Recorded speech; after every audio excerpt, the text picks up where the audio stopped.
ದಸರಾವನ್ನು ಉದ್ಘಾಟನೆ ಮಾಡಬೇಕು ಅಂತ ಹೇಳಿ ಈಗಾಗಲೇ ದಸರಾ ಉದ್ಘಾಟನೆಗಾಗಿ ಬಾನು ಮುಷ್ತಾಕ್ ಅವರನ್ನ ಸರ್ಕಾರ ಆಹ್ವಾನಿಸಿದೆ. ದಸರಾ ಉದ್ಘಾಟನೆಗೆ ಅಂಟಿಕೊಂಡಿದೆ ಧರ್ಮದ ಕಳಂಕ. ಬಾನು ಮುಷ್ತಾಕ್ ವಿರುದ್ಧ ಫತ್ವಾ ಹೊರಡಿಸುವಂತಹದ್ರ ಕಡೆಗೆ ಏನಾದರೂ ಮುಸ್ಲಿಂ ಸಮುದಾಯ ಹೊರಡುತ್ತಾ ಅನ್ನೋದ್ರ ಬಗ್ಗೆ ಕೂಡ ಪ್ರಶ್ನೆಗಳು ಎದ್ದಿದ್ವು. ಯಾಕಂದರೆ ಈ ಫತ್ವಾದ ಬಗ್ಗೆಯೂ ಕೂಡ ಚರ್ಚೆಯನ್ನು ಕೆಲವರು ಹುಟ್ಟು ಹಾಕಿದರು. ಹಾಗಾದರೆ ಫತ್ವಾ ಯಾಕೆ ಸಾರ್ವಭೌಮ ಆರಾಧನೆ ಆಗಲಿ ಅನ್ನುವಂತಹ ಅಭಿಪ್ರಾಯವನ್ನು ಅತ್ಯಂತ ಸ್ಪಷ್ಟವಾಗಿ ಮುಸ್ಲಿಂ ಧರ್ಮಗುರುಗಳು ಕೂಡ ಕೊಟ್ಟಿದ್ದಾರೆ. ಈ ಮೂಲಕವಾಗಿ ಈ ಫತ್ವಾದ ಸಾಧ್ಯತೆಗಳನ್ನು ತಳ್ಳಿ ಹಾಕಿದ್ದಾರೆ. ಆದರೆ ಬಾನು ಅವರಿಗೆ ಈ ಹಿಂದೆ ಫತ್ವಾವನ್ನು ಇದೇ ಮುಸ್ಲಿಂ ಸಮುದಾಯದ ಕೆಲ ಧರ್ಮಗುರುಗಳು ಹೊರಡಿಸಿರುವಂಥ ಇತಿಹಾಸ ಇದೆ. 2000ನೇ ಇಸ್ವಿಯಲ್ಲಿ ಇಲ್ಲಿಗೆ 25 ವರ್ಷಗಳ ಹಿಂದೆಯೇ ಈ ರೀತಿಯಾದಂತಹ ಫತ್ವಾ ಹೊರಡಿಸಿರ್ತಕ್ಕಂತಹ ಪ್ರಕರಣಗಳು ಕೂಡ ನಡೆದಿದ್ದಾವೆ.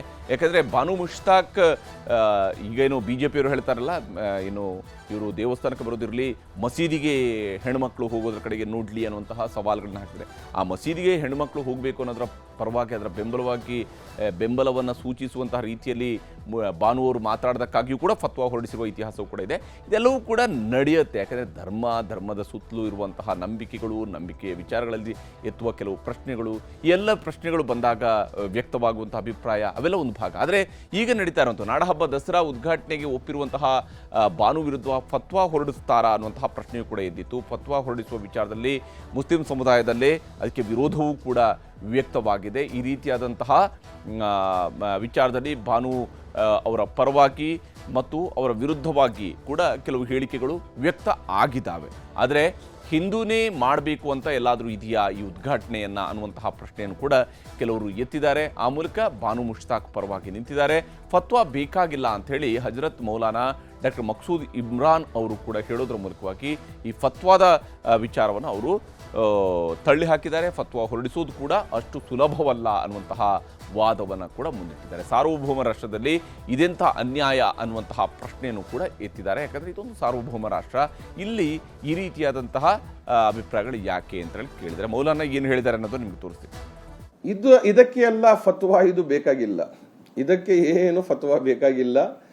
ಫತ್ವಾ ಅಂದರೆ ಏನಂದರೆ, ನಿಮಗೆ ಏನನ್ನ ಸ್ವಲ್ಪ ಮುಸ್ಲಿಂ ಇದ್ದೀರಾ, ಇದು ಪ್ರಾಬ್ಲಮ್ ಐತೆ, ಇದಕ್ಕೆ ನಮ್ಮ ಖುರಾನ್ ಏನು ಹೇಳುತ್ತೆ, ನಮ್ಮ ಹದೀಸ್ ಏನು ಹೇಳುತ್ತೆ, ನಮ್ಮ ಪ್ರಾಫಿಟ್ ಏನು ಹೇಳ್ತಾರೆ, ಅದಕ್ಕೆ ರೈಟಪ್ನಲ್ಲಿ ಅವರು ಕೊಡಬೇಕು. ರೈಟಪ್ನಲ್ಲಿ ಅವರಿಗೆ ಒಂದು ಅಥೆಂಟಿಕೇಶನ್ ಐತೆ. ದಾರ್ಲೂಮ್ ದೇವಬಂದ್ ಐತೆ, ಬರೇಲ್ವಿ ಶರೀಫ್ನಲ್ಲಿ ಐತೆ, ಅಹ್ಲೆ ಹದೀಸ್ ಮತ್ತು ಐತೆ, ಅವರ ಇನ್ಸ್ಟಿಟ್ಯೂಷನ್ಸ್ ಐತೆ. ಅವರಿಗೆ ರೈಟಪ್ನಲ್ಲಿ ಕೊಟ್ಟಿದ್ರೆ ಆದ್ಮೇಲೆ ಅದು ಎಲ್ಲ ಸೀಲ್ ಹಾಕ್ಬಿಟ್ಟು ಎಲ್ಲರೂ ಒಂದು 3 ಜನ 4 ಜನ 5 ಜನ ಎಲ್ಲ ಸಿಗ್ನೇಚರ್ ಮಾಡಿಬಿಟ್ಟು ಕೊಟ್ಟಿದ್ರೆ ಅದು ಫತ್ವಾ ಅಂತ. ನಾನು ಹೇಳಿಬಿಟ್ರೆ ಅದು ಫತ್ವಾ ಆಗುತ್ತೆ, ಆ ಥರ ಇಲ್ಲ. ಏನು ಹೇಳಿದ್ದಾರೆ ಅದು ವ್ಯಕ್ತಿಗತ, ಅದು ನನಗೆ ಸಂಬಂಧ ಇಲ್ಲ. ಇವಾಗ ನಾನು ಏನು ಹೇಳ್ತಾ ಇದ್ದೀನಿ ಅಂದರೆ, ಇದು ಏನು ಮೆಸೇಜ್ ಹೋಗ್ತಾ ಐತೆ ಅಂದರೆ, ಯಾರು ಮುಸ್ಲಿಂ ಇದ್ದಾರೆ ಅವ್ರಿಗೆ ಉದ್ಘಾಟನೆ ಮಾಡೋದಕ್ಕೆ ಅವಕಾಶ ಇಲ್ಲ, ಆ ಥರ ಮೆಸೇಜ್ ಬರ್ತಾ ಐತೆ ಎಲ್ಲರೂ. ಅದು ಅವರು ಒಂದು ಇದು ಅದು ಮುಖ್ಯಮಂತ್ರಿ ಮಾಡ್ತಾರೆ, ಇವರೇ ಮಾಡ್ಬೇಕಂತಿದ್ಯಾ? ಎಲ್ಲರೂ ಬರ್ತಿದ್ಯಾ? ಉದ್ಘಾಟಕರು ಮುಖ್ಯಮಂತ್ರಿ ಮಾಡ್ತಾರ್ರಿ, ಪೂಜೆ ಅವ್ರ ಜೊತೆನಲ್ಲಿ ಇರ್ತಾರೆ. ಬರ್ಗೂರು ರಾಮಚಂದ್ರಪ್ಪ ಮಾಡಿಲ್ಲ, ದಸರಾ ಉದ್ಘಾಟನೆ ಆಗಿಲ್ವಾ? ಅದಕ್ಕೆ ಆತರ ನೀವು ನಂಬ್ಕೊಂಡಿದ್ದೀರಾ?